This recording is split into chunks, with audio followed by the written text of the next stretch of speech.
Hidup yang bermakna bukan dicari, tapi diciptakan.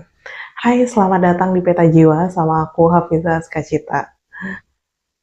Jika di video yang lalu kita bicara tentang makna sebagai tujuan, kali ini kita akan bicara tentang kompas untuk mencapai tujuan itu. Pernah nggak kamu ngerasa ragu saat memilih antara karir yang menjanjikan uang besar gitu ya, atau pekerjaan yang lebih tenang, yang lebih kamu cintai, tapi uangnya sedikit? Itu berarti kamu sedang mengalami konflik nilai. Lalu bagaimana kalau kamu sudah mendapatkan semuanya? Karir yang uangnya gede gitu ya, bisa dikerjakan dengan tenang, dan sangat kamu cintai. Tapi, kamu mulai ada di titik kayak ada yang kurang deh. Ini bisa jadi warning bahwa nilai inti kamu itu bukan karir. Bisa jadi yang lain gitu. Nah, konflik ini terjadi karena kita sering hidup berdasarkan nilai orang lain.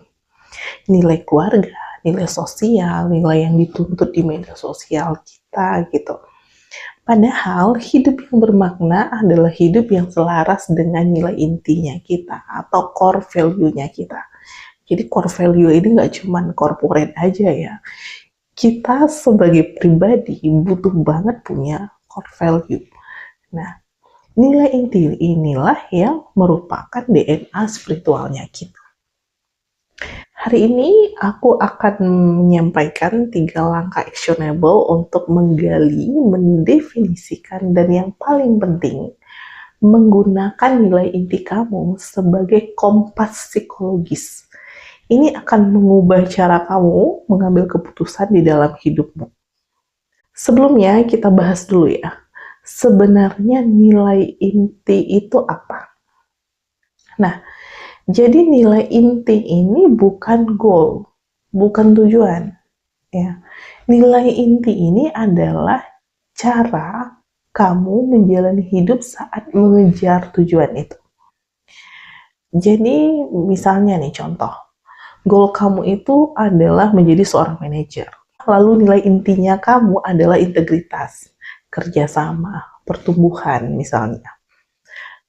Maka kamu bisa menjadi karyawan yang memiliki integritas atau tidak memiliki integritas untuk mencapai posisi manajer tersebut.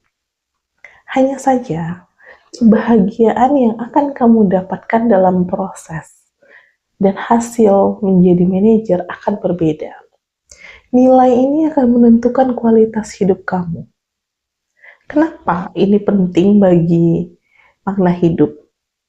Karena ketika kamu hidup berlawanan dengan nilai kamu, misalnya tadi nilai inti kamu adalah integritas, tapi kamu mencapai posisi manajer itu dengan menfitnah rivalnya kamu akan merasa disonansi kognitif.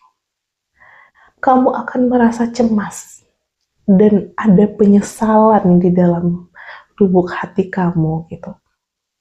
Karena hidup yang bermakna adalah hidup yang minim disonansi, di mana tindakan kamu itu selaras dengan keyakinan terdalam kamu. Nah, gini. Jadi ada 3 langkah yang bisa kita lakukan untuk menggali nilai inti kita itu apa.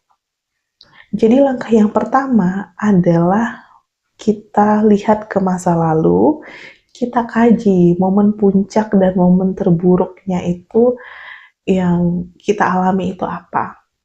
Jadi coba kamu ambil jurnal, terus tulis di jurnal itu yang pertama adalah momen di mana kamu merasa paling bangga dan hidup. Lalu yang kedua, momen di mana kamu merasa paling marah atau dikhianati. Jadi, di momen bangga ini, itu menunjukkan nilai yang dipenuhi. Misalnya kamu bangga karena sudah membela teman yang memang layak dibela ya tentunya. Nah, nilai kamu adalah keadilan. Terus yang tadi momen marah. Nah, marah yang menunjukkan nilai yang marah itu adalah menunjukkan nilai yang dilanggar. Misalnya kamu marah karena rekan kerja kamu berbohong. Bisa jadi nilai kamu adalah kejujuran atau integritas. Nah, sekarang kan sudah dapat itu nilai-nilainya ya. Semakin banyak, semakin bagus. Kamu bikin aja daftarnya. Nah, setelah itu, setelah mendapatkan daftar itu, kamu temukan yang paling utama, 5, yang paling penting di antara nilai-nilai itu menurut kamu. Setelah kamu temukan 5, kamu tentukan 5 itu yang mana. Nah, sekarang hilangkan 2. Jadi tersisa 3 kata aja yang paling kuat sebagai nilai inti kamu. Misalnya, kamu menghilangkan kekayaan, tapi kamu mempertahankan keluarga dan pengaruh. Itu memberi kamu prioritas sejatinya kamu itu apa. Jadi kamu tahu prioritas sejatinya kamu. Oh iya, kamu juga bisa menulis nilai ini di kolom komentar. Jadi kamu pilih 3 nilai, kamu tuliskan di kolom komentar sebagai bentuk pengakuan kamu terhadap nilai ini.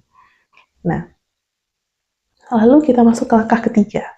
Yang ketiga itu adalah mendefinisikan dan membuat hierarki. Jadi nilai tidak berguna jika hanya berupa kata-kata. Jadi dari 3 atau 5 nilai tadi, nilai utama tadi, kamu tentukan definisinya. Jangan ambil definisi teoritis ya, tapi definisi yang kamu yakini atas nilai itu kamu tuliskan. Jadi kamu nggak perlu repot searching dulu ini definisinya apa ya gitu. Enggak, bukan itu ya yang aku maksud. Jadi kamu tuliskan aja definisinya setiap kata itu dengan bahasamu sendiri gitu. Jadi setelah didefinisikan, kemudian susun hierarki. Mana yang nomor 1, mana yang nomor 2, mana yang nomor 3.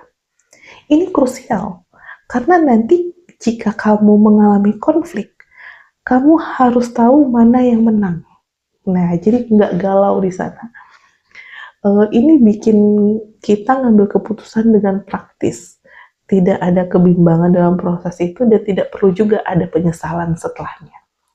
Jadi contohnya gini, kalau kamu itu punya nilai intinya adalah keluarga, lalu yang pertama itu keluarga, yang kedua karir.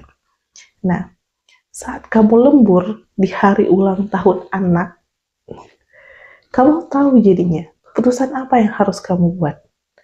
Jika itu berbasis nilai dari yang hierarki yang sudah kamu susun tadi, maka kamu harus pulang ke rumah. Kamu harus mencari cara agar kamu tidak lembur hari itu. Kamu pikirkan, apakah kamu minta izin ke atasan? Jadi kamu bisa pulang dulu, baru nanti kamu selesaikan di rumah setelah anak-anak kamu tidur, ataukah kamu minta itu didelegasikan kepada yang lain, atau bagaimanapun caranya. Kamu bisa temukan sendiri solusinya. Karena prioritas pertama adalah harus pulang rayain ulang tahun anak. Baru beresin masalah karir, karena karir ada di prioritas kedua. Boleh nggak karir prioritas pertama? Keluarga prioritas kedua? Ya terserah. Itu kan kamu yang bikin.